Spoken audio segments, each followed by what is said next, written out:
Greetings, shepherds and lapsley. This is Dan Stevens with news and notes from around the Presbytery.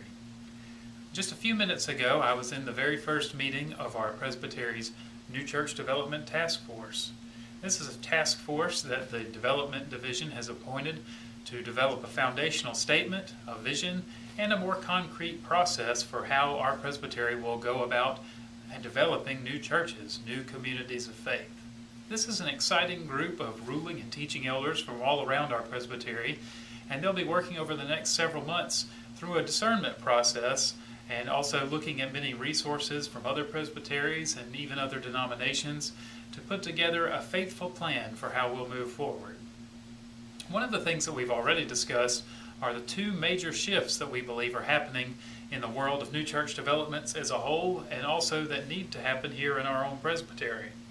The first of those shifts is towards a focus on building communities of faith rather than in focusing on acquiring land and developing buildings. This would look like a small Bible study group that meets in someone's living room for months and months and months until finally it needs a little more room, and there might be 3, 4, 5, 6 Bible studies going on in different living rooms with occasional common gatherings somewhere. Eventually the hope would be that that group would grow a little more and need something like a middle school cafeteria for them to meet. And then one day, years down the road, when the time is right and the calling is clear, then the congregation would acquire perhaps land and a building. But the focus is on reaching people and helping to develop them as a community of faith, first and foremost. We've seen that be successful for other denominations and for Presbyterians in a lot of different places, and we're feeling called in that direction.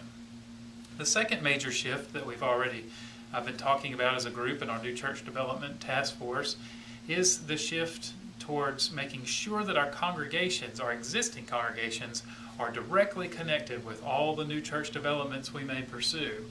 In the past, it's been more of a presbytery effort in the sense that a presbytery committee appointed a group, gathered them from different churches, picked a place for them to go and develop a church, maybe bought some land, called a pastor, and that was how it started. But in the future, we believe we will be more reliant on our congregations, than people within our congregations, to have a sense of calling to reach out to new people and to develop new ministries and new communities of faith. Often this will be several different congregations partnering together to do this. And most often communities of faith draw people who don't, these new communities of faith draw people who don't already come to our congregations.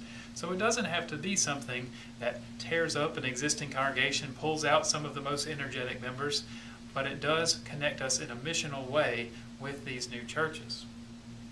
If you'd like to understand these concepts a little more, or perhaps see how they've worked out in some other places, I highly recommend you look at the article in Presbyterians Today about what's going on in the Pittsburgh Presbytery with a number of new communities of faith that are happening there. You can see that article both in the print magazine and also online at pcusa.org/today. For now, I'd ask that you pray for our New Church Development Task Force and to pray for your own church and yourself to grow and to learn more and more how we can all reach people that we haven't reached before for the sake of the good news.